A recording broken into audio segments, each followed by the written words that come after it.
Good afternoon. I'm Professor Christina Zaccarini of Adelphi University, and I teach history with an emphasis on Buddhist and Taoist principles of mindfulness.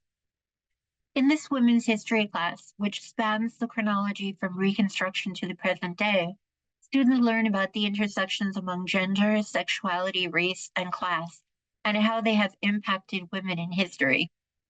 We explore questions related to the feelings and needs of all groups of women and the ways that grassroots efforts, populist movements, and government have all played roles. I have worked with circles of support, which assist individuals who are just as impacted in different ways. Circles of Support has provided my history students with windows into the ways that incarceration touches women and families. My students have interviewed individuals from circles of support and written papers contextualizing the experiences of the women interviewed in such topics as economics, race, and educational disparities, domestic violence, and generational incarceration. I'm most deeply grateful for this relationship with circles of support and the start of our Mindfulness Resolution Project Speakers Series, which so aptly begins on the first Monday in Women's History Month in March. I appreciate this assistance of Network Support Services Coordinator Nashlin Jackson for making this all possible, the sponsorship of the History Department and the co-sponsorship of the Criminal Justice Department, the Gender and Sexuality Program, and the Criminal Justice Club, with a special shout out to Professor Stephanie Lake. What is Circles of Support?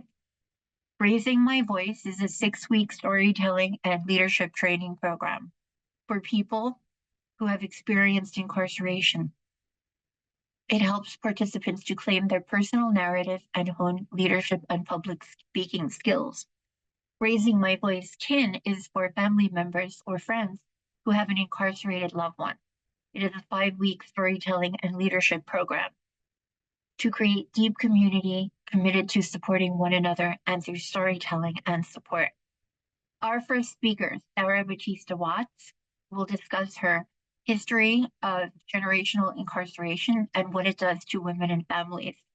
She was born and raised in New York, and she has been involved with prison ministry since 1978 under the leadership of Apostle Johnny Washington. Sharing the gospel with incarcerated people through preaching, music, sending packages, and much more. She is no stranger to the system. Her family has been directly affected by mass incarceration, with many relatives, siblings, uncles, and nephews caught up in the system as both one-time offenders and repeat offenders. She believes in reaching out not only to those incarcerated, but also to their families. They often feel shame and stigma. She's passionate about the idea that everyone is redeemable and that there is hope and potential in everyone. Knowing we can all grow and make a difference, no matter how small, by tapping into the gifts and hope inside us. In addition to ministry work, she pursued higher education, receiving an associate in early childhood education, a bachelor in science, and a master of arts in human services, marriage, and family. She is the wife of Pastor David Watts, who founded Salvation and Praise Tabernacle in Rocky Point, North Carolina, a mother of 4 and a proud, loving grandmother of 7 with 1 on the way. She has built her journey on faith, love, and belief in the power of redemption. I would like to introduce you now to our speaker, Sarah Watts. And that I do believe in redemption. It is not an easy walk to deal with situations like this in anyone's family. But I am a born again believer. I'm not soliciting anyone.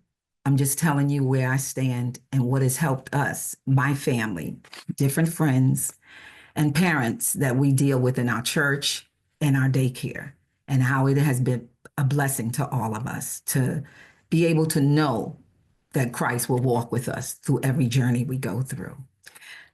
I would like to share my story regarding my family and what has allowed me to be able to be there for other people as they walk the same journey. Hello, and my name is Sarah Watts, and I am a runner. I would like to share this afternoon with many of you about the cycle of a runner. Much like myself, the runner is a person who is not only connected to former or current inmates who are family members, but also juveniles within our neighborhoods, people we work with every day, and even friends. We have become their lifeline and their life link to the outside world. Why? Because they are behind the wall. We have put much aside for them in order that they may be encouraged, have packages sent to them, and have phone accessibility in order to remain in contact with those of us that really do care about them. Yet, while neglecting some vital and much needed necessities ourselves, like our rent or our mortgage being paid, our light bills being paid, and our own phones remaining on. Does any of this sound familiar to any of you? Please follow me on this diverse journey that takes everyone into a whole nother oblivion of life to see where others have trodden. You may have already traveled and you may have already been there and done that, but things change according to time, and sometimes it progresses rather than decreases. It's a cold, early Saturday morning, and I'm on my way with my mother. And we're on our way to see one of my younger brothers who has accommodations at Greenhaven Prison for men. It's a 2.5 hour or more ride. We're here now and we're asked for our ID cards, and we must be searched and questioned. All of our belongings cannot go with us. We have to put them away. I don't know who's worse, the women or male guards. They make you feel so dirty, so violated, and as if you did the crime. But I'm so concerned about my brother in there that I can't have my mother doing this alone, even though I have other brothers and sisters that could help. It's a new day, and I'm on the run. It's another Saturday, and I'm on my way to pick up my nephews so that they can see and visit their dad. And my husband is driving us. The rides are long and overwhelming. I'm pregnant. And though my husband doesn't say much, I know that he does this to help me because he cares for me. But I stop and I wonder and take notice, am I taking advantage of him? Because I automatically included him and never discussed how he might feel about even going. Well, I'm a runner. And we've ran right into Thanksgiving Eve. And I'm on my way to see my brother again with another family member, this time for a visit at Stanfield Correction Facility. We're on the train this time, and this is a repetitive trip, and it has been for the last 25 to 30 years. In and out, on and off. Here we go. And my loved ones and my friends, all I can say to them is, my goodness. Today it's Sunday and I just left church, but I'm running. And one of my daughters has agreed to go with me, and we're on our way to Eddyville Penitentiary to visit a child who's a brother to one of the children in our school. Because his mom says she's not going to see him. And I wonder why. She says, I'll see him when I see him, if I see him, or if he even gets out. Why? Doesn't she care? Isn't she interested in his well-being? Can't not be bothered? But you know what it really is? You know what it really has to do with? Hurt, shame, and blame. Well, it's a different day. And much like the rest, you know what that means? I'm running. And I'm on my way to see a friend along with my brother, who now attends Perrymount Penitentiary. And that's not a real school of academia. It's still the penal system. No, he's not working on his associates, his bachelor's, or his master's. But he has been passed on and is working specifically on his PhD in behavior modification. And I'm astonished because he never completed his prior degrees, but got early release. And that's because he did so many internships behind the wall at another facility, Stashaway Prison. In and out, giving up, starting over again. Him passing and not passing, him finishing and almost finishing, being branded never to accomplish anything, never to amount to anything. He's been branded to never become anything except a failure, my Lord and my kin. Because I know I have people out there that understand what I'm talking about. This is what we're doing. This is what we keep doing. This is what we will always do if we do not wake up. Well, people, guess what? I'm still running. Different day, a different person. One of my favorite uncles, who always made me pork chops with onions and home fries, will see me today because he needs me to bring him some things and he misses our talk. Besides that, he knows I'm afraid of the system. And I'm not even sure if that bothers him or he cares. Well, I'm still running. I'm on my way to many other facilities. Kanye's correction facility, Attica, Sing Sing. When will this repetitive nightmare end? Don't be late with that date at the house of detention. To see friends and family. What a journey I've been on for a while in my life and still running. I've been hit on by guards and inmates, and I'm as mad as two fish out of a fishbowl, out of water. And you ask me, why are you mad? Really? Because I'm a runner. And I'm on my way where? To go see somebody else whose child has fell amongst those who are repetitively doing the same thing over and over. I keep making the trips because I believe that there'll come a point when they will come to themselves and the repetitiveness of going in and out of the circle of life of the penitentiary will end. They're real long and they wear the good life out of people when they're going back and forth. And it's a heavy load to carry. Besides that, my family is split. We hardly speak to each other. Why?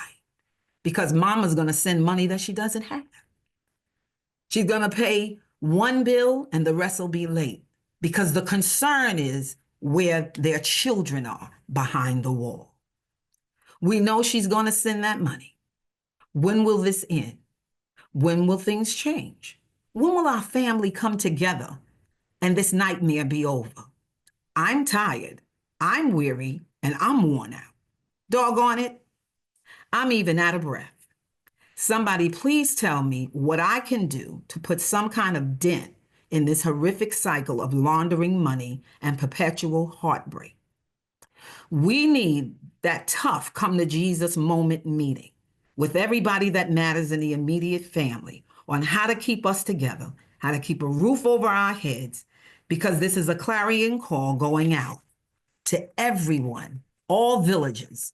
And we're saying all hands must be on deck. There is and can be a successful life after prison for everyone, the incarcerated, the family members, and the runner including. Failing to prepare or plan is all of us planning to fail. So we've got to put a plan in place. What does that look like? So now that I have your attention, and now that you've listened to what I've said, let me tell you some things. We've all played a part in this craziness with our loved ones and friends. We really do mean well, but helping them while not thinking straight and losing ourselves in the midst of it all isn't good. Let's deal with some real truths. Let's revamp some things so that we don't lose our lives in the midst of the craziness due to the choices that others have made. Because I'm tired as a sister, I'm tired as an aunt, I'm tired as a niece and a friend. I've been running a long time. So come, let's talk.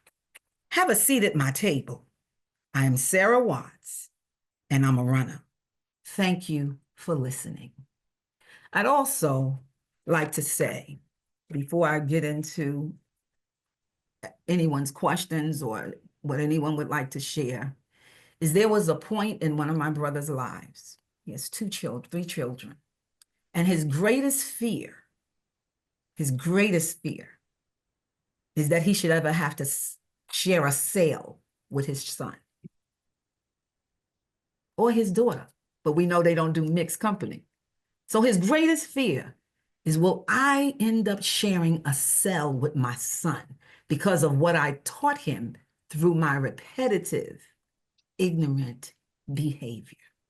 That's a good question. That's a good place to start for any of us. We can sit in judgment on people if we want to. We can pass judgment. We can say, oh, they shouldn't have done that. How did they do that? How did they come to this point? We can say a lot of things. Sometimes we are products of where we live. Sometimes it's who we've lived with and how they've treated us. Or we're tired because we don't get the right job or whatever, and we just resort to a lot of things. But I would like to end right here by saying, even those that you know that have this repetitive thinking, the first thing we can do is challenge them to know that we care enough to try to help them get the help that they need, and then be there with them. It will not be a cakewalk. It will not be easy. They will make 5 steps forward and 20 backwards. They will make 30 to the left. They'll make another 40 to the right. And sometimes they won't move at all because they're stuck. So it is not only up to them to change their attitude, but it is also up to us to help them reach that point where they can really trust someone to help bring them out from where they are. I appreciate your time and listening to my story. Thank you. Thank you so much for that very moving and heartwarming account, and for sharing so much with us. We're really honored to have you. And it was very articulate and well spoken. And we have so many questions that my students have prepared. And one of them, I guess you mentioned repetitive behavior, do not repeat. And my students have asked, what is the root of this to begin with? What do you see as the root? And when did this first impact your family? So what is it that we're repeating? And what's the origin? Well, the person who is inclined to not do what's right, follow the letter of the law, or their parents, it begins in their heart with a seed of maybe disgruntlement, unsatisfactory, feeling shame, or that they don't belong, or they're not included, or they don't have the latest. Because when I say the latest, I'm jumping really far to where we are right now. Because back in the day, many of us could do anything and enjoy life. But things are so fixed and focused now on how many people or viewers do you have? Who are you? It is about making us somebody. And the best version you could be of yourself is just being yourself. Things do not make us. Money doesn't make us. It gives us the ability to do things.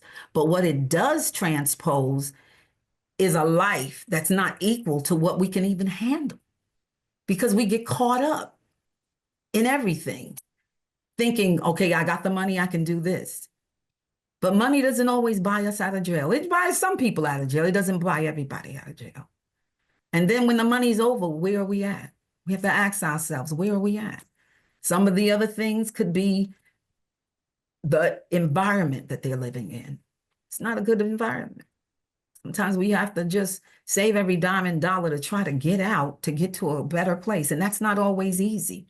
So that's not the fairest answer to give to that. But it's a compounded situation of many different things that people have endured in their life that they can't handle, or they feel they can't handle. I don't know if that helps. Yeah, shame is something that we can all relate to for different reasons. Environment. And then would you be able to speak about what you saw in terms of the reasons for incarceration initially? What led you to work in this ministry to begin with? What started your path? Well, for my family, or for me individually, what I saw was broken homes, broken family members, us not coming together, not being able to trust. Oh, can I leave this person in my house while we're gone? What's going to be happening while mom's at work, dad's at work, and things like that. The other thing I saw was disgruntlement, and then I looked at where a lot of us are in life, and it's not a pleasurable place. But a lot of times we don't want to put forth the effort that's needed to be able to get out of the box of where we're stuck at. If I may, I remember, I think it was in the late 70s or the early 80s, mid 80s, can't remember when there was a bad blackout in New York City. We were living there at the time. And then there was the Rodney King situation. And I'll never forget one of the newscasters was saying, but we have the same last name. She was Bobby Batista, bless her. And then there was Maxine Waters. And it was like, Bobby was asking, how do people do this? They're destroying their own place. Look at all of this. And the one thing that Maxine Waters said was, even caged animals, if there's a fire, want to get out of it, but don't know how. So if they can get part of their body out and can't get the other end of it out, they will almost hurt them own selves and bite off whatever's not needed to try to get the part out that can get out. And sometimes that is what's going on in a lot of the minds of people, I believe, and it's not, written in stone, of, the circumstances that cause them to become repetitive and do the same things over. Because at this point, to me, they've shut down to a certain degree and can't find themselves right now. And so the best thing that they can do is go into take something that'll make them high or whatever and give them a peace of mind that'll put them in a place where they think they can probably think their way out of it. That's the best I could answer that. I got involved because most families will tell you we're embarrassed. We don't want nobody to know our family secrets. I got a family member incarcerated. It's taboo. Nobody wants to be with people that are hooked up to people who are in jail. But what do the people who are connected to the people that are in jail, who do they talk to? We all need somebody to lean on. And I felt like I knew how we felt. And I said, you know what? If we get into that system, I'm going to see what makes people tick. I'm going to ask questions and I'm going to do all these kind of things, because if you ask a question, you'll get an answer. It might not be the answer you want, but that's a start to figure out how can we deal with what's going on and how can we help these people. The first thing is we got to come out of the shame. We don't want anybody to know that. My husband's on drugs. I got a thief in the house living with me. I'm finding needles under the bed. I'm finding a lot of stuff that we couldn't afford to buy. Wow, that's the conversation. And where's this stuff coming from? So we're embarrassed. And we want to share with somebody, but we don't know who we can trust. We don't know who'll listen and not pass judgment. I think that might have a lot to do with it. And how do you feel that women can play a part in helping, in terms of, I mean, I have a student who wanted to be here. He calls himself a big tent Republican. I think I mentioned it to you.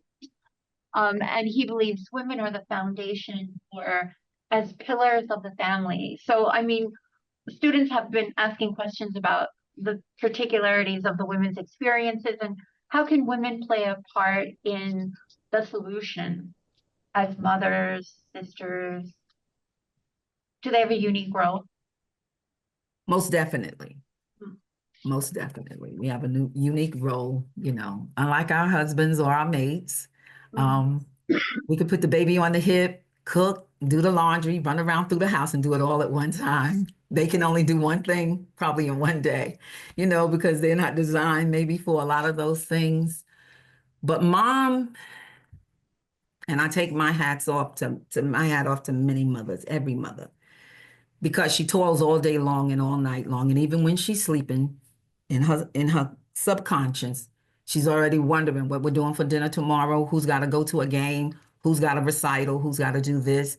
And, oh, Ralph's shirt isn't washed. Let me wash the clothes and get him something nice so he can be clean and have clothes to wear. Mothers play a vital part. And a lot of times they're playing it alone because there's no dad in the house, there's no husband in the house, there's no father in the house, there's no brother in the house. There was a time when our uncles stepped up to the plate, our grandfather stepped up to the plate. A lot of times that is not so. And so the men become almost a vanishing portion of our home, which is sad, which we hate. And I'm sure they hate because they want to do more.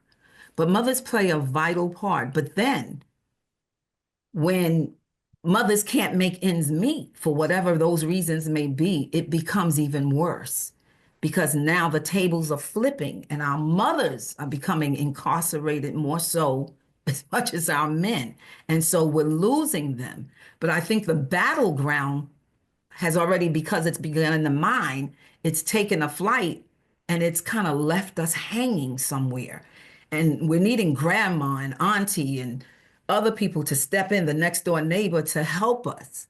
It has always been said it takes a village. We're not acting like a village anymore. We're not acting like that we care about the kid next door. I grew up as a latchkey kid. You know, latchkey kid is the kid that goes home and the neighbor looks out the window and makes sure, oh yeah, they got in the house, they went in the house, and yah, yah, yah. We don't even have that anymore.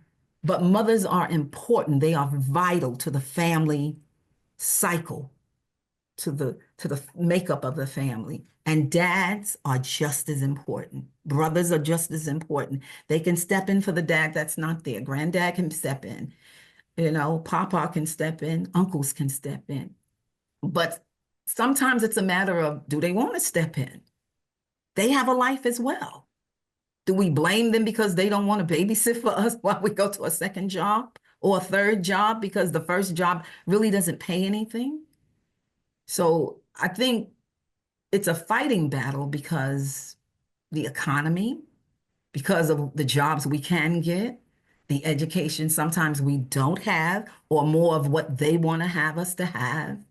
So it's just a lot of it's a lot of things that compound the cycle of what we're dealing with. Thank you so much. You said something, Sarah, about how you brought grace to individuals who felt shame, and I think that's a really important thing that women can do, in addition to other things. And then making people feel cared for, also. So you do this through the tabernacle work, but also through just mobilizing people. So do you think you could specifically talk about that, Sarah? Um, you mean the people we work with in general?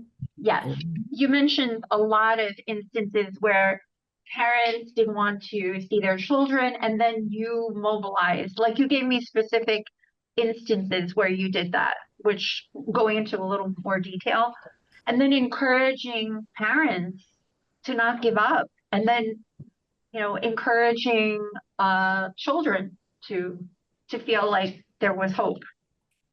So how can how do women do that through your work? And then how even can we do that? How can people be mobilized to do that?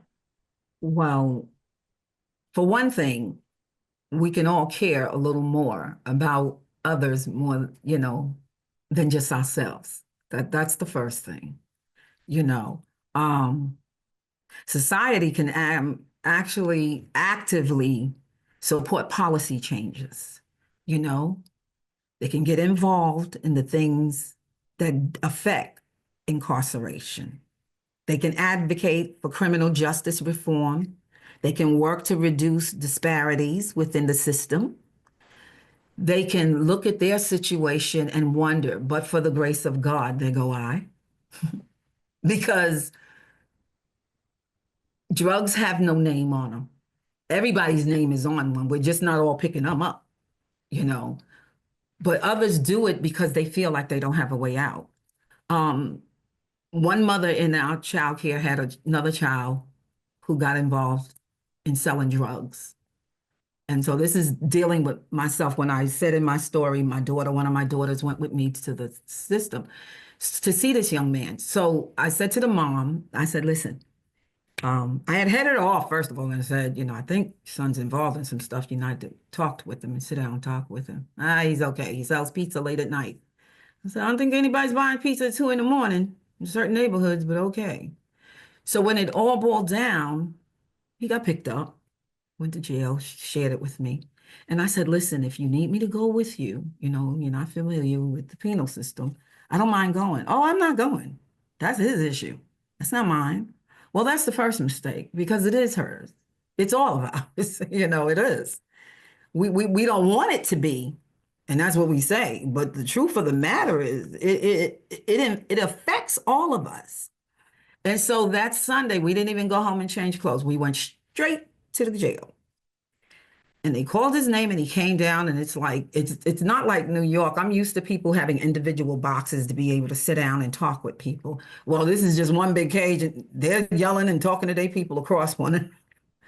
So when he comes down, he looks, I know he's looking for his mom or his sister, and it's me and my daughter. And he says, what are you doing here, Miss Watts? I said, because I came to see you and make sure you're okay. He said, why? He wanted to be happy, but he said, why? I said, because we're family, and that's what we do. We leave no man behind. And then he just cried. And he felt overwhelmed by somebody coming to see him.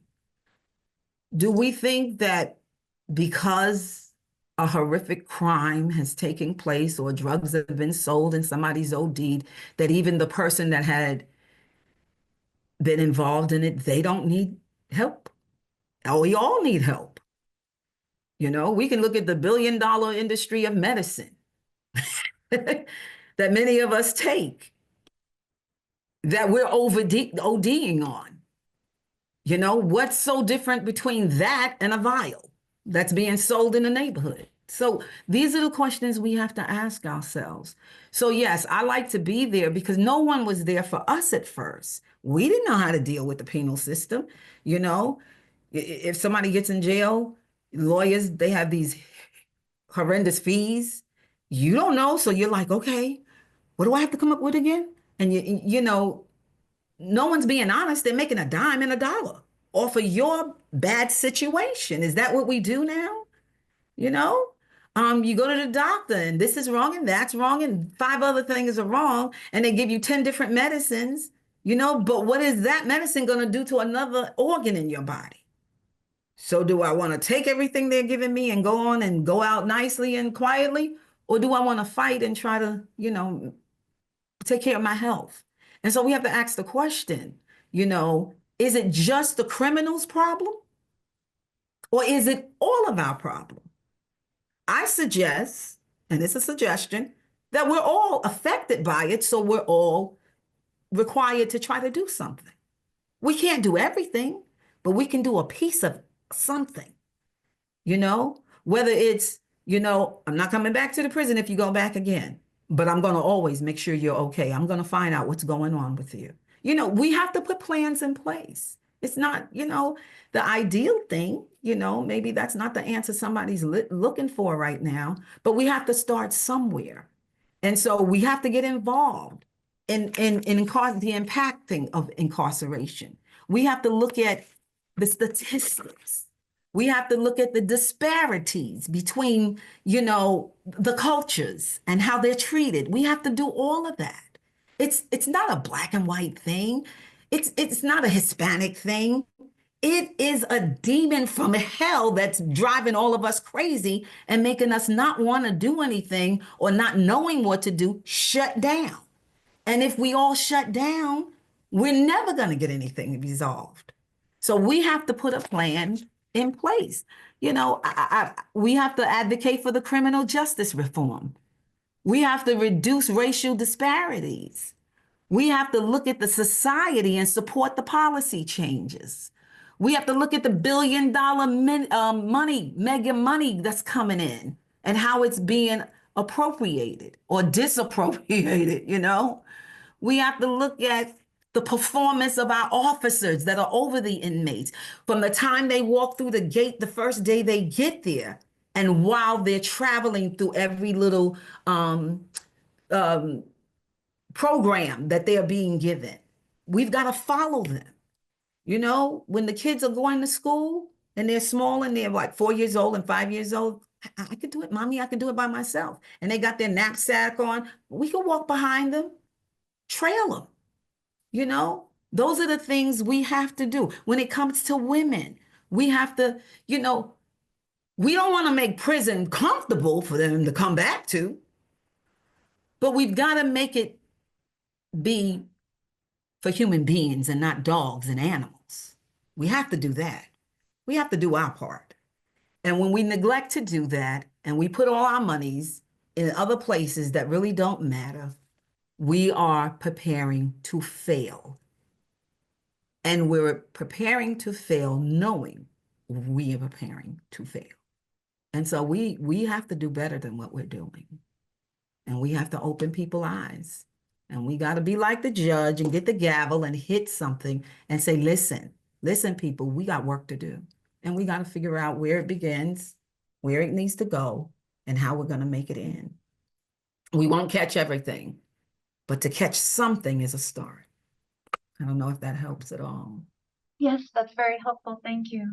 I'm going to ask if any of you would like to ask one of your questions, or I could read one of your questions. Does anyone want to ask a question? Don't be shy. It'll be good. No. Okay. Okay. Oh, please. Come up here. I have a student who would like to ask a question, and it's a good one because I looked at it. So, Hello. I don't know if you can hear me. do you? Yes. My question is, when you help people that are incarcerated, like, does your circles of support, do you guys help them like transition back into society after they serve their time of incarceration? And how is that transition like back? Okay, so is that an Elizabeth question? Because she said circles of support. Well, I think you play a part in transitioning people back to both of you. Okay. Might be with food and maybe finding them a place to stay, emotional support, educational. I mean, I think it sounds like you do that. We do.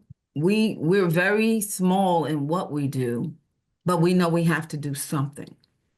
So we get involved. We try to find out where things are that we can tap into because our manpower physically is small, but so is our finances. And so we just make it work.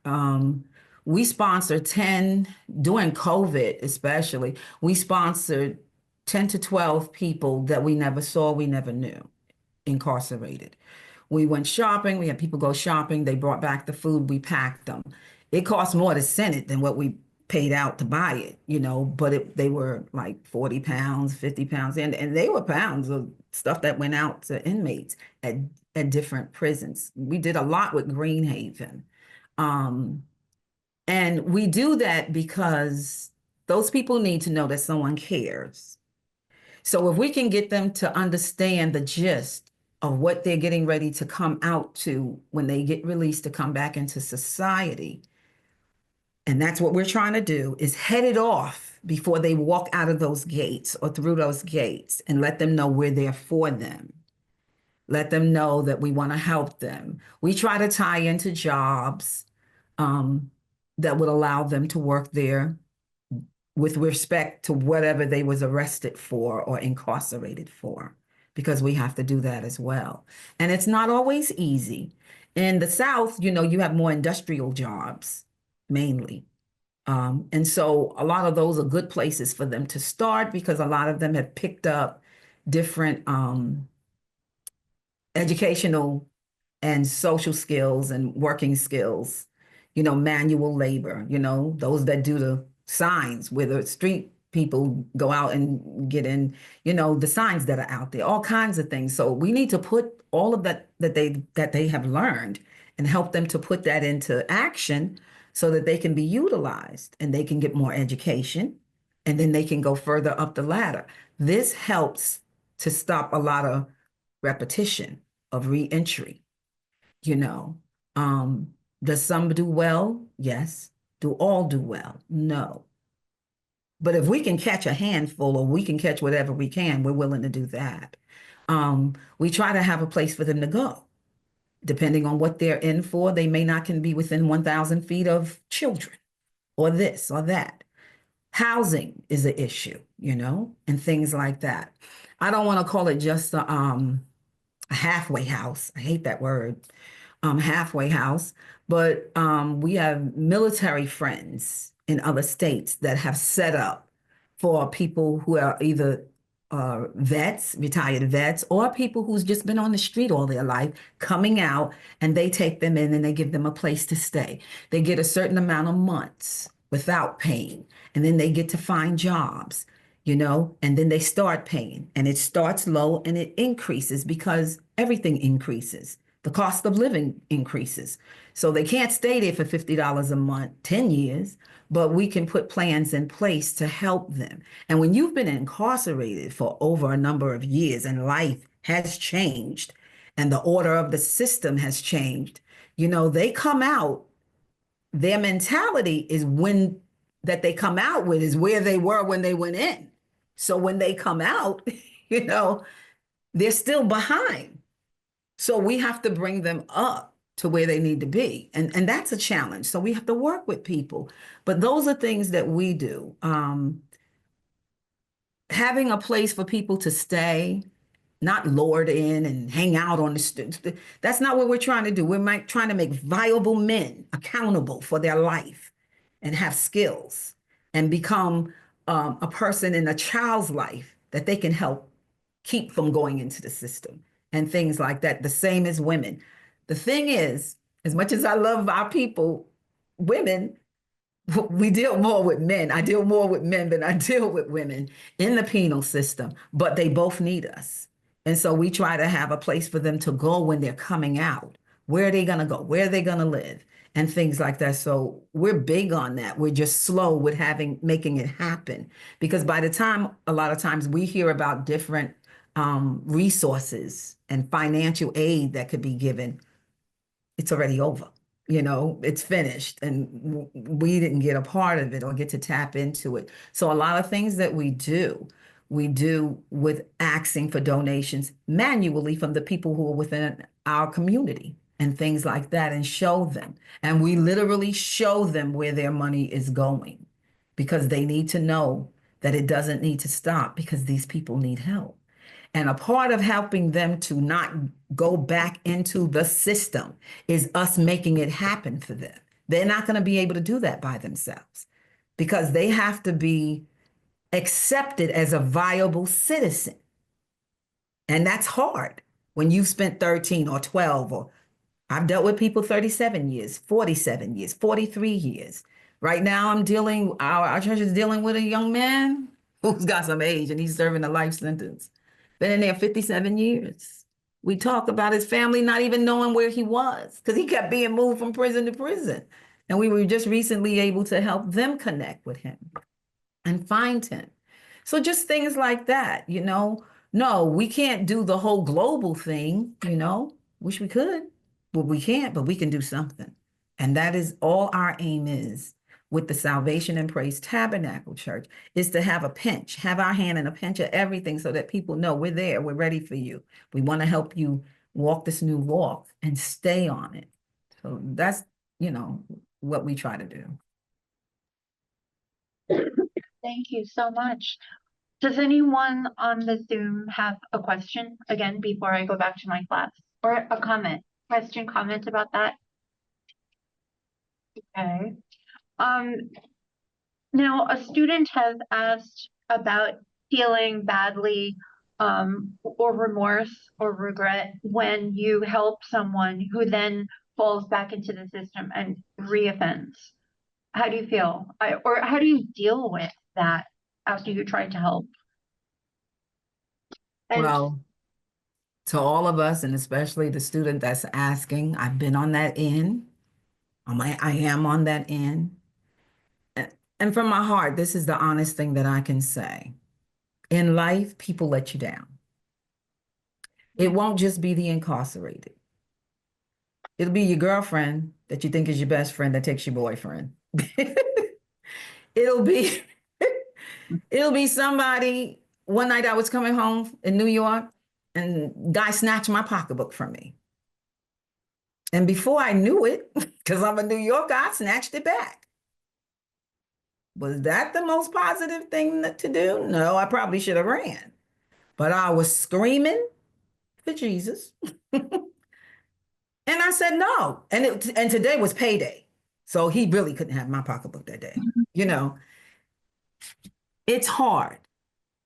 I'm not saying set yourself up for the letdown, but what I am saying to all of us or any of us that are concerned about family members or close friends is that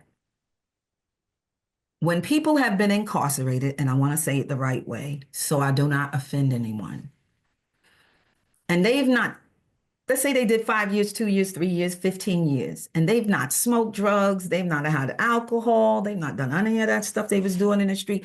When they are released,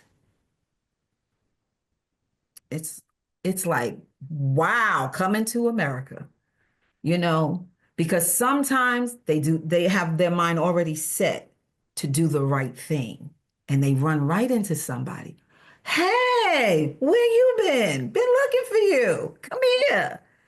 And all they want to do is talk to that person and share with them maybe their experience of being incarcerated and how they really want to change their life. And all it takes is, hey, you want a beer? You want a soda? And then from soda, it turns to something else and something else and something else. If I can say this with a pure heart to whoever the question is being answered for, try to leave a little room in your heart for grace and in your feelings, because in life, as we all know, people will let us down. A lot of times they don't mean to, and I will take their defense and say that they don't mean to. They don't know how strong they are not yet. They don't mean to. Now, some of them, they come out already ready, knowing what they're going to do and do the total opposite than what they told us. But give them space. Now, how much space? That's going to depend on you, because you may know them better than they know themselves, or better than they think they know themselves, or somebody else know them. The reason why I am such a pioneer for redemption is because God gave it to me. Whether it was something I physically did, naturally did, or just that he went to the cross for me. And I'm so grateful. Sometimes they don't know how people who have been impacted by incarceration for a while, they don't know how to give back and fix the hurt that they've done. They need that help. I remember one time when one of my family members came home and visited me, they said, "Hey, can I get some milk?" And I said, "Sure." We was in a serious conversation. I said, "Sure." And so I'm just doing stuff. And I turned around a few minutes later and I said, "You drank the milk that fast?" And they said, "No, I was waiting for you to give it to me." I said, "I didn't want the milk. You wanted the milk." But what I had to understand, and I have been privileged to have certain young men in my life that I've grown up with, that I've met through circles of support, and we have become best buds. My family's aware of them. They all talk. And they have to share things with me. And at that moment, I said, because I listened to different stories on circles of support and where they've come from and what they've done. And I said, I didn't want the milk. He doesn't know. He's still in prison because that's what he has to do. He has to ask. He has to wait. He can't get up and go get some milk or do this and do that. And so we have to give them that space to be able to come back down to what's norm to us which has been missing in their life, however long they've been incarcerated. And I hope I said that and didn't offend anyone. But it takes a lot of grace to work with people who have been impacted by incarceration. And it takes a lot of understanding. For me, it takes a lot of prayer, for most of us. But we have to learn to meet people where they are. And I'm not saying it's always easy. You're going to get frustrated sometimes and then want to throw your hands up. But we have to grant grace. Because how many times does the history teacher have to say something to us, or the math teacher, or the gym teacher? You're still coming with the wrong shorts on or the wrong uniform. Come on, get it together. You're still shooting the ball from the angle I told you not to. So let's give grace in time of need without giving pity and setting them up to fall. But we have to give grace. That's me. Now, if you know where they are and where they're coming from, then you deal with them as such that you need. But I try to be a grace person because I be needed so much myself. But that's the best I could give. That was an amazing answer to a great question too. And I love the way you talk about grace, because it's about forgiving ourselves and then understanding that we're not perfect. So we should have no illusions about other people. But I wanted to talk about two more things. One is the particular problems that women face in the system as wives of men or brothers who are incarcerated, and then who are women who are incarcerated themselves and then have babies and then have childcare issues. And they're as much, suffering from disparity as the men. So we're looking at educational disparity for men and women. And then on top of that, women, you know, suffering from being possibly domestic abuse survivors. There's more, it seems, for women. And so the students have asked a lot of those questions about childcare, having babies in prison, having husbands who are in the system who themselves are hurting because they feel like no one cares about them. They haven't had a good access to education. And then what do we, just to answer that, and then what can we do? So looking at the plight of women, and then what can we do? Is that doable as a person? Well, I don't have every answer for every situation, and even the answers I've given, they have to be weighed by the whole audience and put it in the place of where they are and who they're dealing with. So personally, I don't think there's no one right way. A lot of times we have to improvise. When we're cooking, if I could use that, we have to improvise. We don't have any salt and didn't realize it.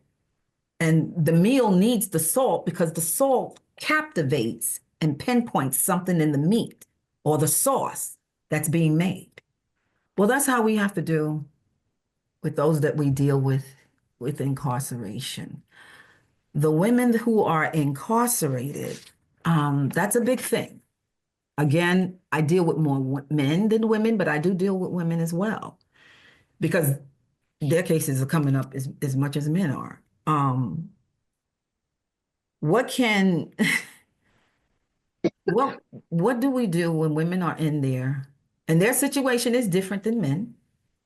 I mean, if I could say this with all due respect to all of us on here, men get molested in the prison, women get molested in the prison as well.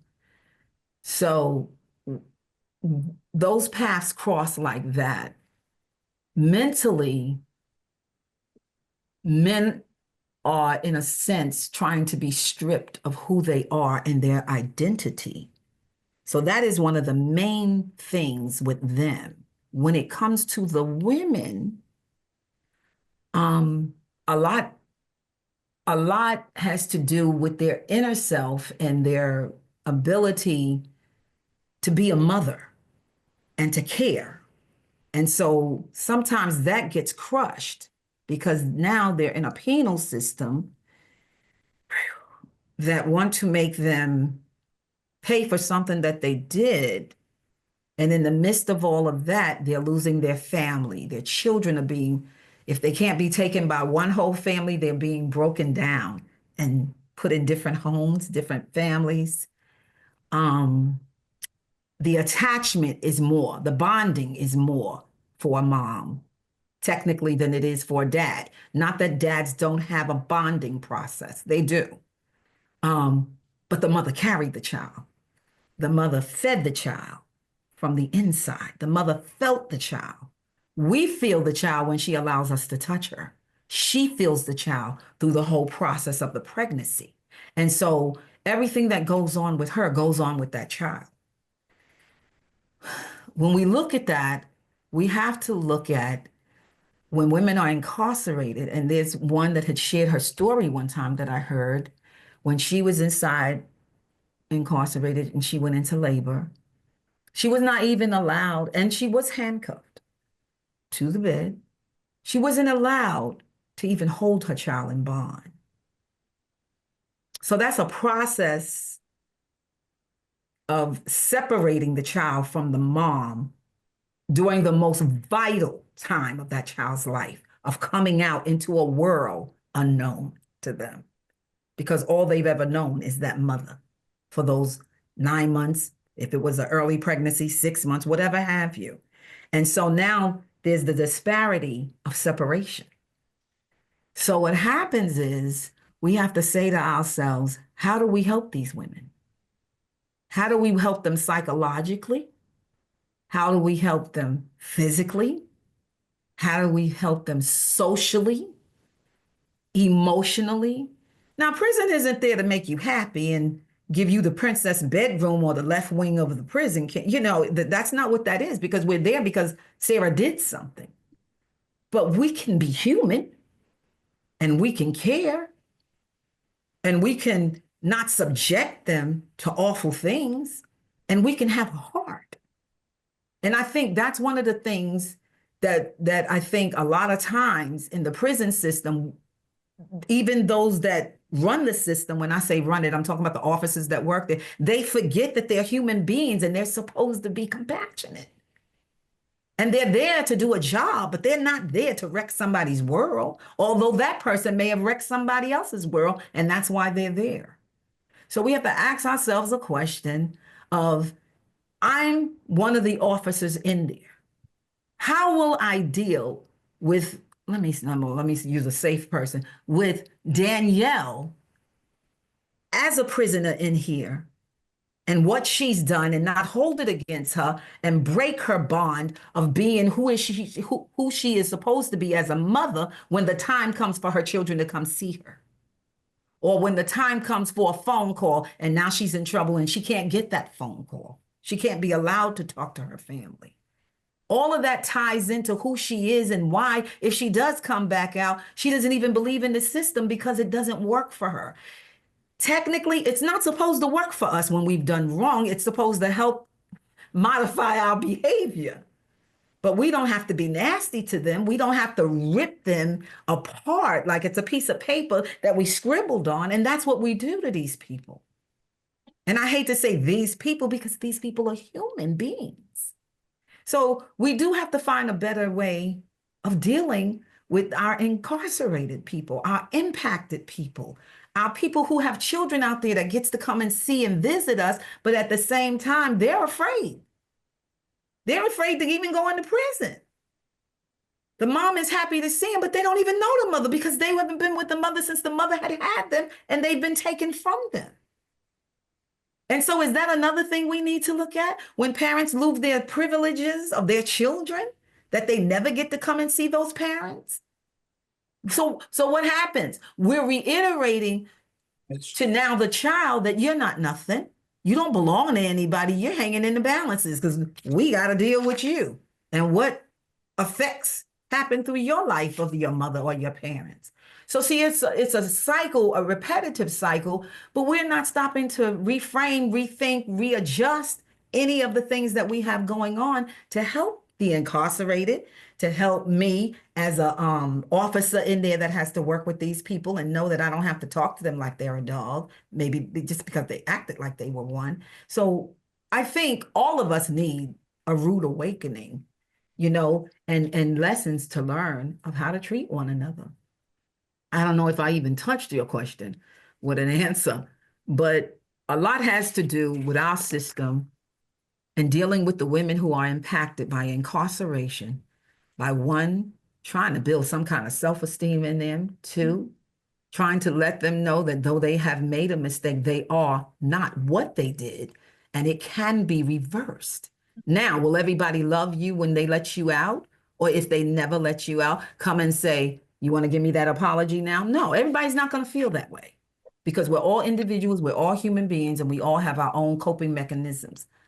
But at some point, we're all going to want grace in our life to be effective, and we're all going to need it if we never want it. And I think that's what we need to do. We need to look on the inside of us and say, is that really how I want to be treated? Is that what I really want my end result to look like in everybody's eyes that meet me or see me? It's almost like when you have sensitive skin, I can't think of the word right now, a rash or whatever. It's almost like you're covering it up, but we can't cover our faces because then we can't see where we're walking. And we can't see if we're going to walk into somebody and nobody can see us that's coming towards them and why we bumped into them, because we're all covering our shame and keeping ourselves to a place where we don't even want to exist anymore or live, because what do we have to live for? We're losing everything. Our kids don't love us. They don't even know us. They don't want to be around us. Yeah, yeah, yeah, yeah, yeah, yeah. And it goes up the ladder. But, women being impacted by incarceration is horrible, just as it is with men, And I'm sure people have other suggestions that they can bring to the table, but maybe they think those things wouldn't be heard. Or maybe they think that no one will listen. Or maybe they think, oh, that's not even going to happen here. That's not going to work. Well, do you know who we're dealing with Sarah Watts? Do you know what she did? Do you know what she's in for? So it's a mind thing. Part of it is a mind game and a mind thing that we have to readjust our thinking and come up with not just programs. We don't need new programs. We need what we already have to tweak it and make it viable to those that are in need, that are incarcerated. And for what they're incarcerated for. We don't need to put a Band-Aid on a huge ulcer. We need to air that ulcer out, let it get that fresh air, let us clean it out, get the peroxide and all that other stuff that we need, because that's what these people have inside of them. They're hurting, and hurting people hurt people. That's not to give them a ticket of freedom. I'm just saying, hurt people hurt people. And a lot of people that hurt people are not incarcerated. Yeah. Not incarcerated. You said it beautifully. We don't need new programs. We need new ways of looking at each other as humans, more compassion, so people feel cared for. I'm going to thank you now for a brilliant presentation. I really appreciate it, and what a great way to start Women's History Month with you. So thank you so much.